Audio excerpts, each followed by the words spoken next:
There was a dog who liked to eat hot chili sauce and curried meat. He loved green onions and mustard spread, hot black coffee with garlic bread. The problem was that when he spoke, his breath would smell, which made you choke. "Change your diet," his friends would howl. "Then your breath won't smell so foul." "I can't help it," he would say. "I like my food the spicy way." So their advice he did ignore, and off he went to buy some more. On the way, he met some birds. He opened his mouth to say some words. His nasty breath, it was a whiff. They all exclaimed, "Pooh, what a niff!" Then, later on, he met a cat. He stopped a while, just for a chat. "How do you do?" he tried to say.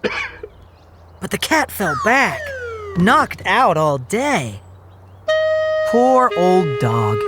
He felt quite sad. He didn't think his breath that bad. That night, he cooked dinner with old mushy peas and rotten tomatoes in 10-week-old cheese. But even at home, people said it was smelly. And they weren't even there. They were inside the telly. His breath, it had lost him every friend he held dear. He turned off the TV and sniffed back a tear. Then he got a big sheet and packed up his stuff. He'd leave town at once for the woods and live rough. That way his friends could breathe cleaner air. They'd be happier friends if he wasn't there. As he passed by the bank, he heard a shot and a crash. Then a robber ran out with a bag full of cash. Alarm bells were ringing. The cashiers were scared. Nobody stopped him. Nobody dared.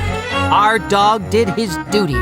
He lifted his paw. He shouted, "Stop, thief, in the name of the law." Dog's breath hit the thief like the wind from a bellow. He coughed and he spluttered. He turned blue and then yellow.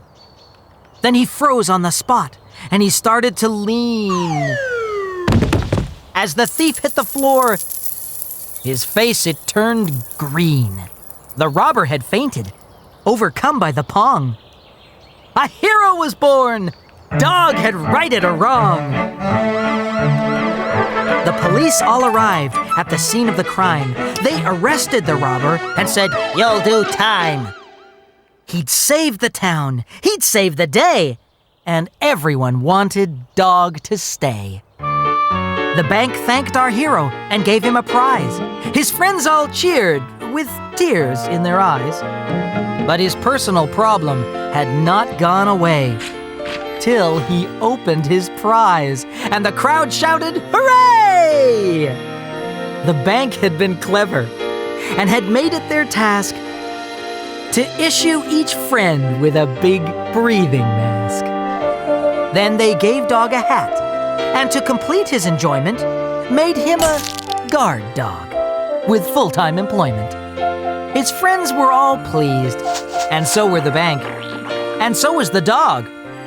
His breath still stank.